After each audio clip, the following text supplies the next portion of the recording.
ವೀಕ್ಷಕರೇ, ನಿಮ್ಮ ವೃತ್ತಿ ಜೀವನದ ಬಗ್ಗೆ ಯಾವ ರೀತಿ ಇದೆ ಈ 2026ರಲ್ಲಿ ಅನ್ನೋದ್ರ ಬಗ್ಗೆ ನಾವಿಲ್ಲಿ ನೋಡ್ಬೇಕಾಗತ್ತೆ. ನೋಡಿ, ಮೊದಲ ಭಾಗದಲ್ಲಿ ಕೆಲವೊಂದು ವಿಳಂಬಗಳು, ವಿಘ್ನಗಳು ಕಂಡು ಬರುತ್ತೆ. ಪ್ರಾರಂಭದ ಮಧ್ಯ ಭಾಗದವರೆಗೆ ಏನಾಗುತ್ತೆ, ಸ್ವಲ್ಪ ಕೆಲಸದಲ್ಲಿ, ವೃತ್ತಿ ಜೀವನದಲ್ಲಿ, ಹಣಕಾಸಿನ ಮೇಲೆ ಸ್ವಲ್ಪ ವ್ಯತಿರಿಕ್ತ ಪರಿಣಾಮಗಳು ಇರ್ತವೆ. ಆದ್ರೆ ಸಹನೆಯಿಂದ ಅದನ್ನ ಮುಂದುವರಿಸಿದ್ದೆ ಆದ್ರೆ ಬಹಳಷ್ಟು ದ್ವಿತೀಯಾರ್ಧದಲ್ಲಿ ನಿಮಗೆ ತುಂಬಾ ಅನುಕೂಲಕರವಾಗಿರ್ತಕ್ಕಂಥ ಫಲಗಳಿದೆ.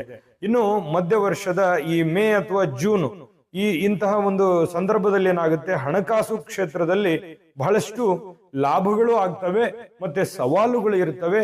ಎಚ್ಚರಿಕೆಗಳನ್ನು ನೀವಿಲ್ಲಿ ಅನುಸರಿಸಬೇಕಾಗತ್ತೆ. ಇನ್ನು ಜುಲೈ ಆದ ನಂತರ ಬಹಳಷ್ಟು ಪ್ರಗತಿಯನ್ನ ಕಾಣುವಂತಹ ಸಾಧ್ಯತೆಗಳು ವೃತ್ತಿ ಜೀವನದಲ್ಲಿ ಕಂಡು ಬರುತ್ತೆ. 2026 ಜುಲೈ ನಂತರದಲ್ಲಿ ಇನ್ನೂ ಬಹಳಷ್ಟು ಪ್ರಗತಿ ಕಂಡು ಬರುತ್ತೆ. ಪ್ರಾರಂಭದಿಂದ ಒಂದು ಹಂತದಲ್ಲಿರುತ್ತೆ, ಇನ್ನು ಅದರ ವೇಗ ಜಾಸ್ತಿ ಆಗುವಂಥದ್ದು. ಇನ್ನು ವರ್ಷದ 2ನೇ ಭಾಗ ಹೊಸ ಯೋಜನೆಗಳು, ಇನ್ನು ಪ್ರಚಾರ, ಮತ್ತೆ ಒಂದು ದೊಡ್ಡ ದೊಡ್ಡ ಯೋಜನೆಗಳನ್ನ ರೂಪಿಸ್ಕೊಳ್ಳೋದಕ್ಕೆ ಅನುಕೂಲ ಆಗ್ತಕ್ಕಂತಹ ಒಂದು ಸಂದರ್ಭ ಆಗುತ್ತೆ. ಏನೋ ಒಂದು ವಿಶೇಷವಾಗಿರ್ತಕ್ಕಂಥ ಸಾಧನೆ ಮಾಡೋದಕ್ಕೆ ಅವಕಾಶಗಳು ನಿಮಗೆ ಸಿಗುತ್ತೆ.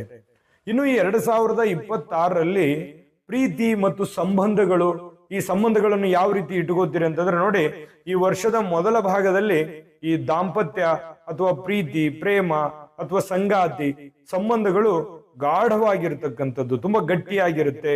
ಒಂದು ಹೊಂದಾಣಿಕೆ ಅನ್ನುವಂಥದ್ದು ತುಂಬಾ ಚೆನ್ನಾಗಿರುತ್ತೆ, ಒಗ್ಗಟ್ಟಿರುತ್ತೆ.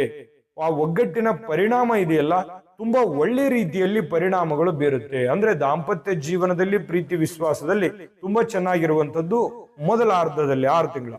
ಇನ್ನು ಕೊನೆಯ ಭಾಗದಲ್ಲಿ ಅಂದ್ರೆ ಮುಂದಿನ 6 ತಿಂಗಳಲ್ಲಿ ಸ್ವಲ್ಪ ಚಿಕ್ಕ ಪುಟ್ಟದಾಗಿರ್ತಕ್ಕಂತಹ ಈ ಅನುಮಾನಗಳಂತಹ, ಸ್ವಲ್ಪ ಅಸಮಾಧಾನಗಳಂತಹ ಸಮಸ್ಯೆಗಳು ಇರುತ್ತವೆ.